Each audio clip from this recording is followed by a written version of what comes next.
يا نفس إن لم تظفري لا تجزعي.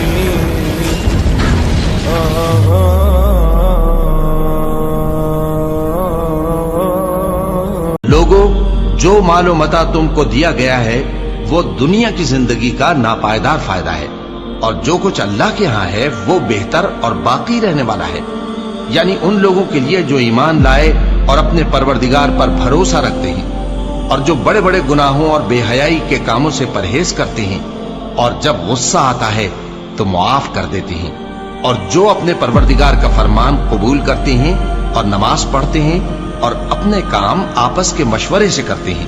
اور جو مال ہم نے ان کو عطا فرمایا ہے اس میں سے خرچ کرتی ہیں، اور جو ایسے ہیں کہ جب ان پر ظلم و زیادتی ہو تو مناسب طریقے سے بدلہ بھی لیتی ہیں، اور برائی کا بدلہ تو اسی طرح کی برائی ہے، مگر جو درگزر کرے اور معاملے کو درست کر دے تو اس کا بدلہ اللہ کے ذمہ ہے، اس میں شک نہیں کہ وہ ظلم کرنے والوں کو پسند نہیں فرماتا۔ اور جس پر ظلم ہوا ہو اگر وہ اس کے بعد انتقام لے لے تو ایسے لوگوں پر کچھ الزام نہیں، الزام تو ان لوگوں پر ہے جو لوگوں پر ظلم کرتے ہیں اور ملک میں ناحق فساد پھیلاتے ہیں، یہی لوگ ہیں جن کو تکلیف دینے والا عذاب ہوگا، اور جو صبر کرے اور قصور معاف کر دے تو یہ بڑی ہمت کے کام ہیں۔